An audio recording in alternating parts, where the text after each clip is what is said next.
Welcome back. I am here with Patty Oliver, an energy healer. Patty, welcome. Thank you so much, Sean, for having me. It's lovely to be here. Yeah, I'm really excited to talk to you. So I want to talk about Reiki, but I want to first understand how you got into all this stuff. Well, I got into it in a very indirect way. I like to say that I never intended to set out to be an energy healer. It found me when I was ready and when I made certain choices to take my power back, as I like to say. Explain more about, because that resonates a little bit with me. But okay, all right. So what happened was, see, I help people with this now. People come to me and say, I'm stuck. I can't get out of these negative patterns. I can't create abundance. How can you help me? And I just happen to have my own backstory on that. So it started back in 2007, I like to say, when I had a aha moment. And that was that I was diagnosed with breast cancer, an aggressive form of breast cancer at age 41. I had 2 young kids.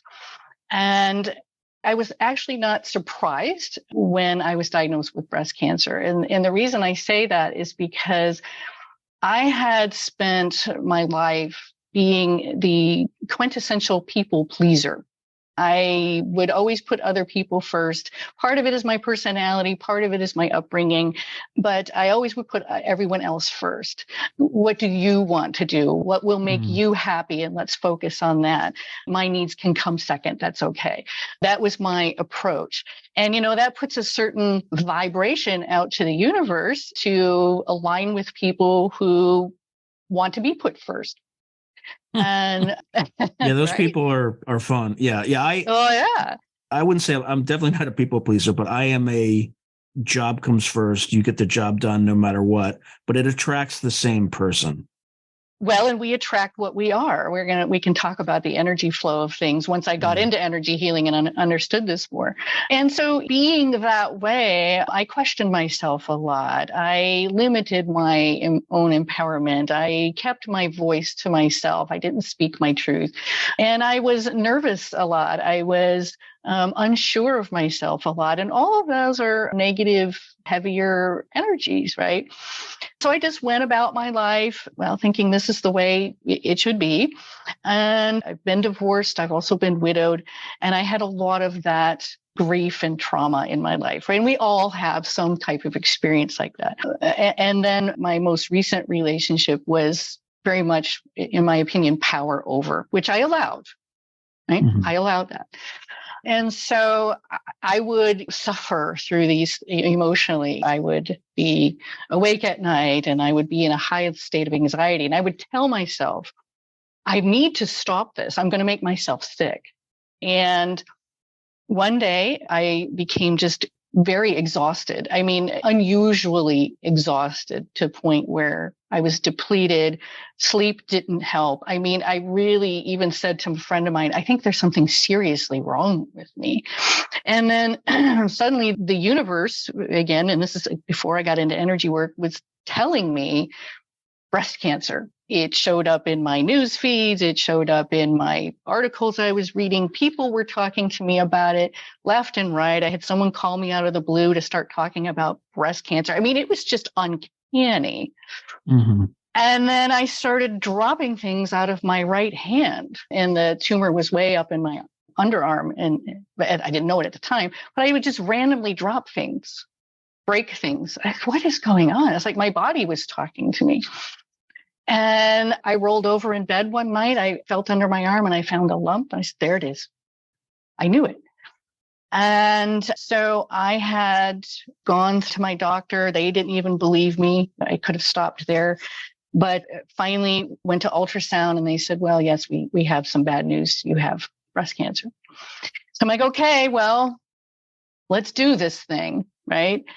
And while I was going through chemo, which I don't wish on anybody.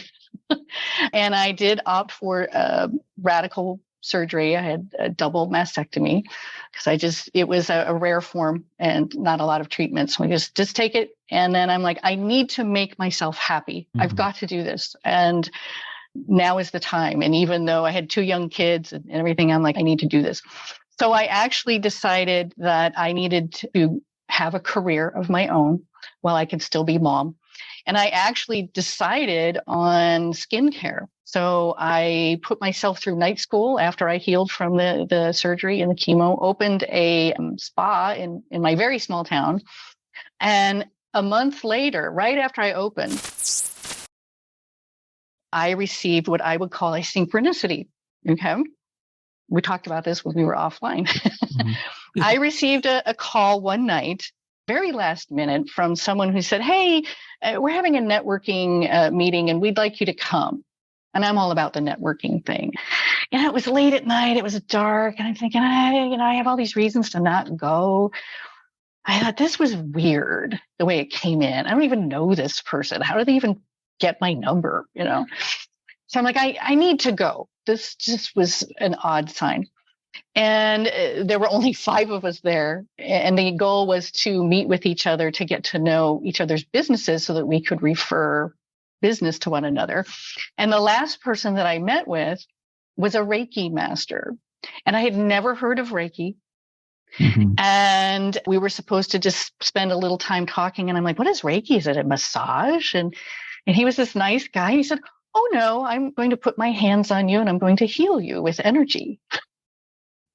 I thought, what? For somebody coming from corporate, it's like, okay. And I've been, came from corporate, right? And I was into spiritual stuff. I'd seen mediums and thought it was fun, but I just never, ever thought I would ever go there, right?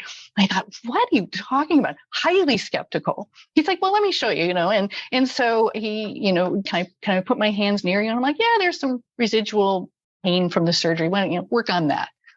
And I'm sitting there going, this is just crazy. But the next day, I was blown away with how good I felt.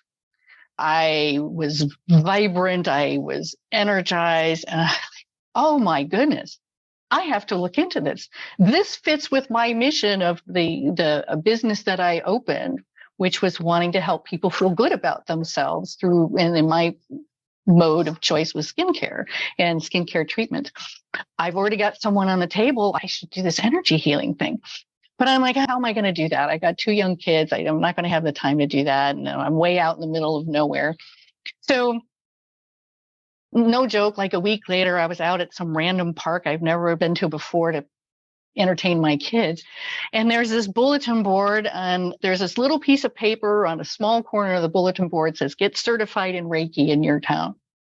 I mean, like, no joke. Right. Like, wow.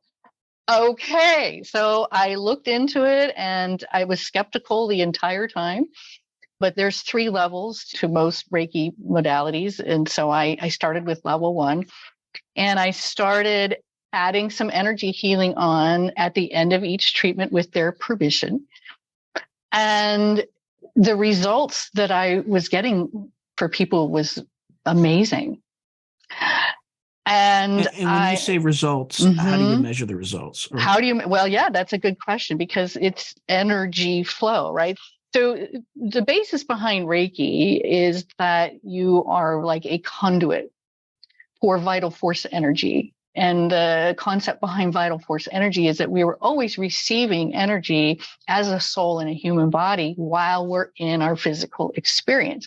It vitalizes the physical body and allows us to function and to be human and have our experience. So it enters the physical body and enters into the subtle body system, which is the chakras system. And these chakras, it's called subtle because you can't see them, measure them at all from a scientific or medical standpoint. But these are energy centers that take in energies, vital force energy, and disperses it to the parts of the body that chakra is in charge of, if you will. So there are 7 main chakras of the physical body. At least in certain cultures, there's 7 chakras of the physical body. And it disperses energy to that part of the body. It rules. And we are in charge of how we use our energy because we come in with free will. Okay? And so our decisions that we make and the actions that we take, because they all have a vibrational resonance, affect the flow of our energy, which is meant to flow freely through each of the 7 chakras. And that's what maintains good health. And through our choices, which we can either make one of 2 choices, either one that serves us or one that doesn't, is those choices that don't serve us that can create blocked energy at any one chakra. Now, not everyone that does Reiki is really focused on the chakra system. I am, because that's my scientific, if you will. It's my measurement. It's the non-woo that I try to always find. It's where you try to ground it. Yeah, that's how you ground it. Yes. It's like, I need a non-woo. And even though it's still energy, it's like, this makes sense to me. Right. So I focus heavily on the chakra system. So it can create a block at any one chakra if we hold enough negative energy for any length of time, which we usually do unconsciously and subconsciously, or we bury it or we put it aside or like, oh, I can deal with that. Or right, that's not important. But the energy knows, and the soul and the spirit knows. And so when that energy becomes blocked, it can create dis-ease of some sort in the physical body. And then that branches out into all other life areas if we don't deal with it. So as an energy healer and using of Reiki, I call upon vital force energy. It comes through me and into my hands, and then I can disperse that into the person that I'm working on to break up blocks, to move stuck energy, things like that. Okay. Now, and go ahead. Where does the concept of Reiki come from? Like, which historical tradition? Is it Indian, Japanese? Japanese, Mikao Yasui. He was like the founder of the original source of Reiki. The story is that he went up on a mountain to try to resolve and was bestowed with this gift of Reiki. And then he brought it into his own medical practice and added that to his medical practice as a form of healing, and saw positive results from it, that people were healing in ways that he wasn't able to heal entirely with medical. And then he started teaching it, and then it branched out from there. And then it came across the United States, and then it's branched out from there. Okay, so you're focused on the 7 chakra system. I do personally, yeah.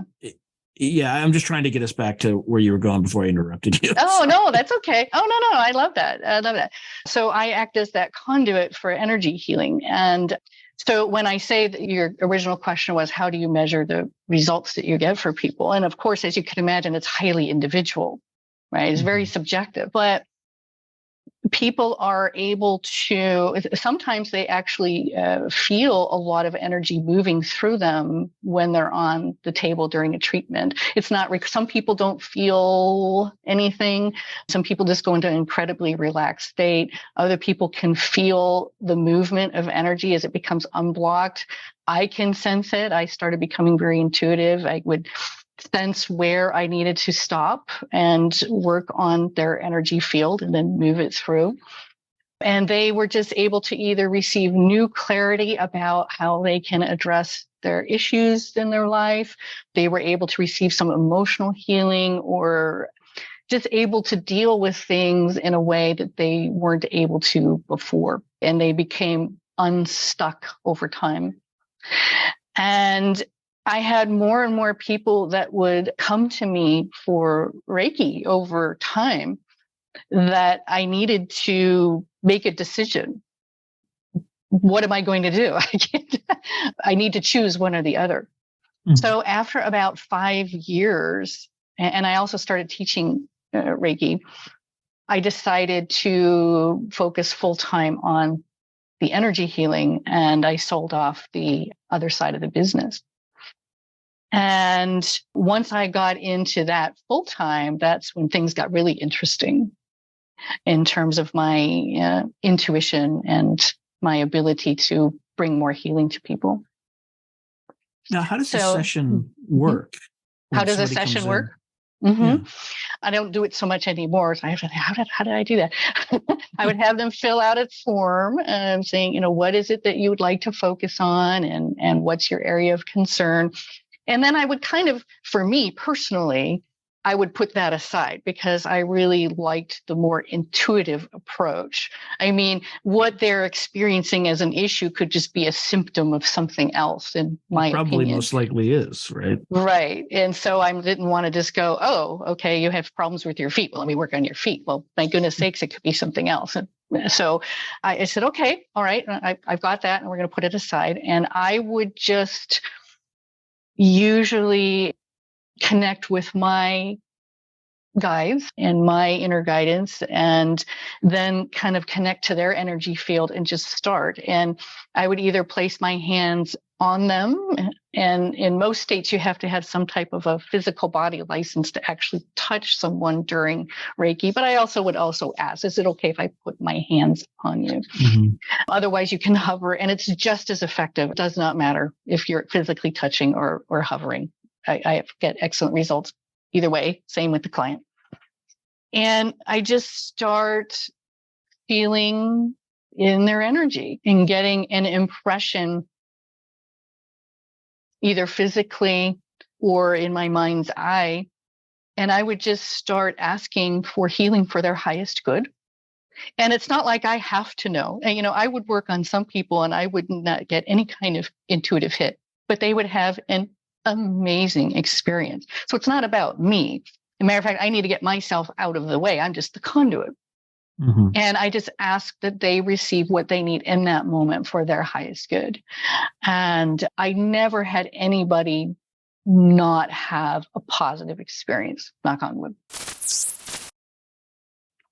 And sometimes they would talk during their sessions. They would say that they're feeling things. They're seeing colors in their mind's eye, even if they're not of that way. If they weren't even spiritual or anything. They're like, I'm seeing that, or now this thought is coming up, or I have this memory coming up that I haven't had in decades. Why is that coming up? And I said, well, it's coming up for a reason, because we're healing. So why don't you tell me about it? Some do, some don't. And it's not necessary that they do. And I respect wherever they want to go with that. And sometimes it would take multiple sessions. It just depends on their comfort level and what they're doing with the energy that they receive. And then that's how most of those sessions would go. And then sometimes I would even work in their aura. I would step back and work a little further, just whatever I felt they needed intuitively at the time. Now, do people come to you for physical issues almost exclusively, or do they come to you for psychological or just life all issues? Kinds, all of the above. Yes. And especially with now, and the concept with the physical body issue is that what I have found through my energy healing work is that the physical body is the last to manifest negativity. And again, negativity, it's not judgmental, because what's negative for you is going to be different than negative for me. We're highly individual and we're all on a different journey. Whatever we're not dealing with that's not serving to us, and we all know what that is to ourselves, it doesn't just go away, right? I always say avoidance is the worst tactic and strategy to take on, right? Don't ever avoid, because that's, I think, what I did. Is I avoided. I said, well, I'm doing okay. It's all right. I can put myself second. I can be in a state of anxiety. It's okay. Right? And then I turn out with breast cancer. Now, not that all that leads to breast cancer or cancer. I don't ever want to go there. But I think for me, it was very true because, okay, going back to the chakras for a minute, breast cancer is a fourth chakra issue. And the fourth chakra is the heart chakra. And from a biological standpoint, it rules the lungs, the breasts, and that area. And the heart chakra is all about self-love first, and how we feel about ourselves from an energetic perspective, self-worth, self-love, and then how we feel about ourselves gets reflected in all of our relationships. Right? So if you hold lack of self-worth, then you're going to attract relationships that uphold the fact that you have lack of self-worth. It can't be any other way. Right? I'm sorry to ask you this question. It's a simple question for you. For me, I'm just fascinated by this. Could you walk the audience through exactly what you just did for the fourth chakra, for all 7 chakras? Sure. So the 7th chakra is the top of the chakra. It's the crown chakra. It is the one that is our, and they have many functions, each of them, but it's mostly our divine connection, our sense of spirituality. It's also our sense of empowerment. If we're going to set goals for ourselves, we utilize that chakra. If we're going to take action for ourselves, we would use energies from that chakra. And understanding that everything is more than just cause and effect, that everything happens for a higher purpose. It's all those types of energies that we would use there. And then we have the third eye chakra, which is the 6th chakra. It's in the middle of the forehead. And as you can imagine, third eye, that immediately speaks to your intuition, which we all have. And we all can tune into. It's like, in my opinion, like a muscle that you can flex. You just got to trust it and practice with it, which is what I did through Reiki. I didn't know, but it awoken that in me. And then, but we also use it for our truth, our personal truth, our beliefs, how we think, our clarity, our purpose, our path. All of that is, and it operates and it rules the forehead and the back of the head, and even down into here, into the ears, things like that. And then we have the 5th chakra, which is the throat chakra. And that is the chakra that we use for communication. Of course, both internal and external. And by internal, I mean the self-talk. What do we tell ourselves? How do we speak to ourselves? Do we speak in a loving way? Do we speak in an accepting way? Because that's going to be reflected in how we speak outward. And then outwardly, are you speaking your truth, or do you speak what you think people want to hear? All of those types of energies are held there. What about people like me who cannot not reflect their truth and not say what's on their minds? I mean, well, I would say you're very 5th chakra driven, and I think you're very also 6th chakra driven. You're a warrior for the truth. That is a gift that you have, and then you want to communicate that. And we all have different strengths. I mean, we all have capability of all of our chakras, but we're usually strong in one or maybe 2. And then that's how we're meant to create our abundance while we're here, through those strengths that we've been given. I think it's gotten more trouble than abundance, but well, and you know what? See, that's for you to manage. And we learn as humans through trial and error, right? And if I speak this, what kind of result do I get? If I do this, what kind of result do I get? Do I want this one? Do I want that one? And we don't think about it that literally, but that's actually how it works here. We come in as a soul and a body to learn to create at the physical level through our free will, through our choices. And then we either learn from our choices or not and make a new choice. And that's how we live and we grow. So, and you do, like you said, you learn. It's like, well, that got me in trouble, so maybe I shouldn't go there. Maybe I should do this. I don't know. And then we have the 4th chakra, like I described. And then we have the 3rd chakra, which is the solar plexus chakra. That's the middle of the body. And that's our confidence and our personal power and our will and how we assert ourselves in the world and where we think we fit in the world. We will use that chakra to determine those things and make choices from that regard. And then we have the 2nd chakra, which is the sacral chakra, and just below the navel. And that's the chakra we use for our, of course, sexual energies, but also our creative energies. That's our abundance center. When we want to manifest money or manifest joy or health or whatever, you really use that 2nd chakra. how we operate in the world. We operate with integrity and being able to support ourselves and be self-reliant. A lot of that is there between the second and the third chakra. And then we have the first chakra, which is at the base of the spine. It's the root chakra. And as it sounds, it speaks to our sense of rootedness. How connected are we to ourselves, to other people, to our physical experience that we sign up for? Do we feel safe? Do we feel secure? Are we nourished? Do we feel part of a cohesive unit? All of those things are there. And then that energy gets grounded literally into the earth. And that's how that energy is supposed to freely move. And then it goes back around, and that's how the energy flows ideally. So if, as you can imagine from that description, if any negativity is there, it can then eventually, if we don't deal with it, create physical ailments. We can have migraines at the seventh chakra if we aren't being empowered enough, or if we're questioning our divine connection long enough. We can have issues with the sixth chakra physically. There's throat issues there. I described the fourth chakra. Sometimes you can look at physical disease in part by which chakra it stems from and say, okay, well, I understand what that chakra is, and I know how I would use that energy. Have I been doing that? Like lots of stomach issues and digestive issues, of course, are the solar plexus, that third chakra. And have I had a loss of confidence? And does that equate to all of the digestive issues I'm having? Now, I'm not a medical doctor, so I always say, use common sense. You want to seek medical advice. This is just kind of another way of trying to think through, because again, so much of what we do is unconscious or subconscious.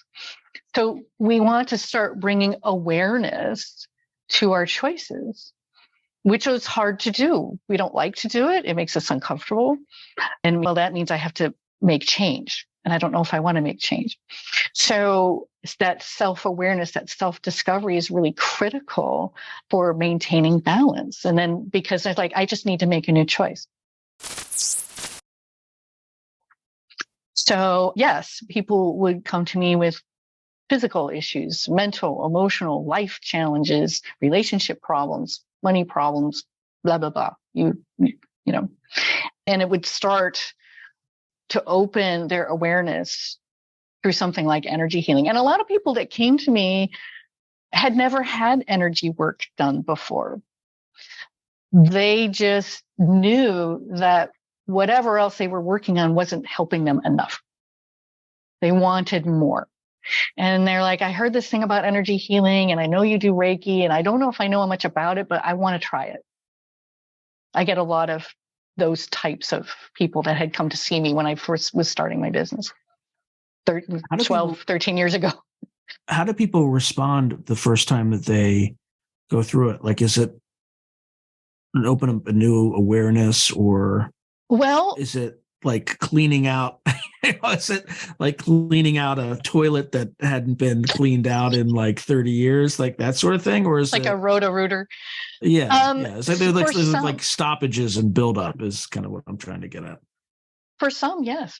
Yes. And like I said, some people were really amazed that they could feel things, that they could see something in their mind's eye, why they had their eyes closed and I was working on them, why they might have a memory coming up.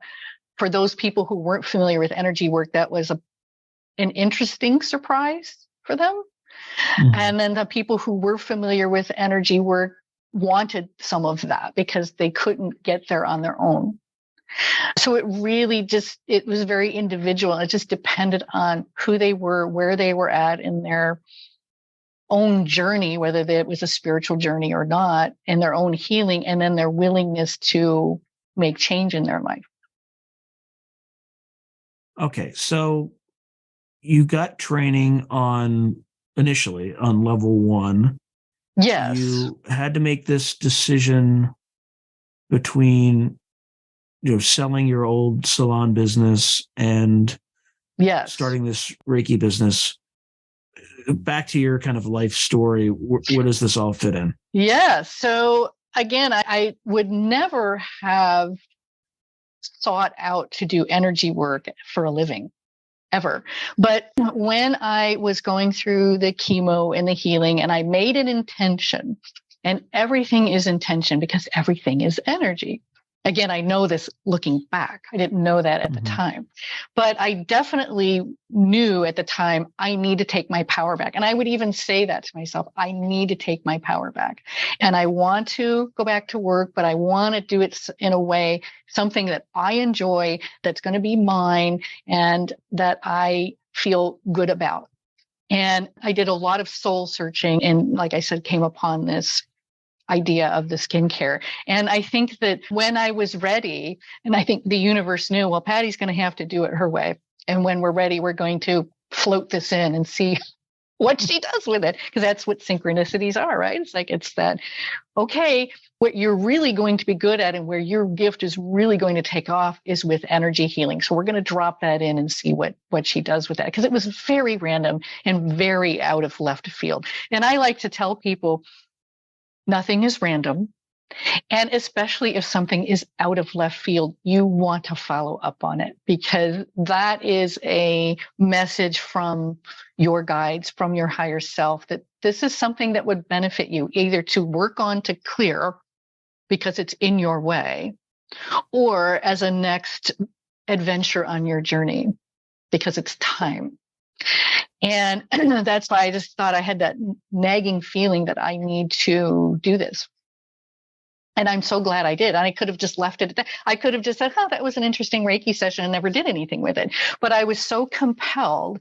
And then, like I said, that a couple of weeks later, I mean, this little piece of, I wasn't even looking for it. This little piece of paper on a bulletin board gets certified in Reiki. I'm like, my goodness, it could not be any more obvious that I need to be following up on this. And I was highly skeptical the whole time. So, and it doesn't matter, in my opinion, if you're skeptical, it's that you do it, that you set an intention. So my intention was, I intend, right?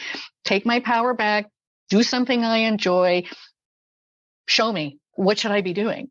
So I was very open to receiving that message and following through on it. And it changed my entire life. It changed, obviously, my business, but the trajectory of where I would go, because I moved into higher levels of Reiki and then into other forms of energy healing because of that.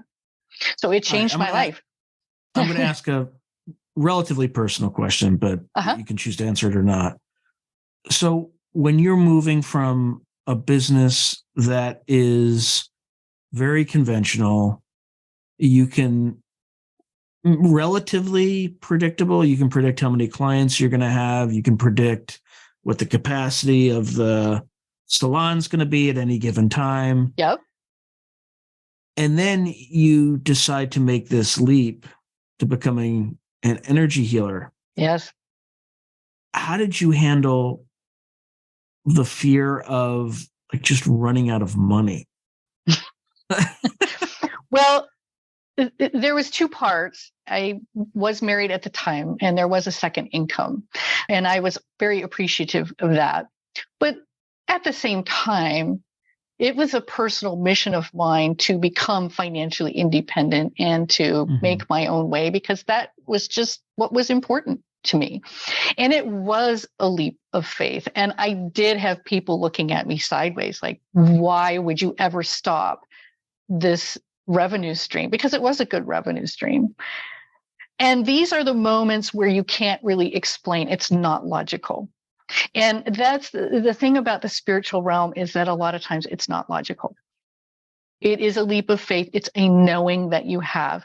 And to me, being logical, being straightforward, non-woo, I just said, I can't not do this. The signs are there. I got more business than I can handle from this. Actually, let me back up for a second too. I put it out to the universe, actually, when I was debating internally, do I sell? Do I not? Do I sell? Do I not? And I put it out there. I said, if I am meant to sell, bring it on, because I don't know how to do this. And again, being very non-woo and linear, I'm like, well, oh my God, do I have to advertise this? And who's going to come way out here to buy this? I mean, all those things, right? I'm like, I'm just going to set it out to the universe. If you guys know, bring it on. No joke. This was 4 days later. 4 days later, I had a gal walk into my salon for a skincare treatment. She had come to me several times before as a skincare person.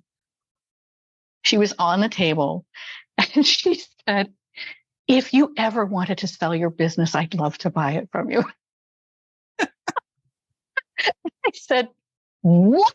I mean, I was just blown away. We had never had the conversation, never once that I ever thought she was interested in, just out of the blue.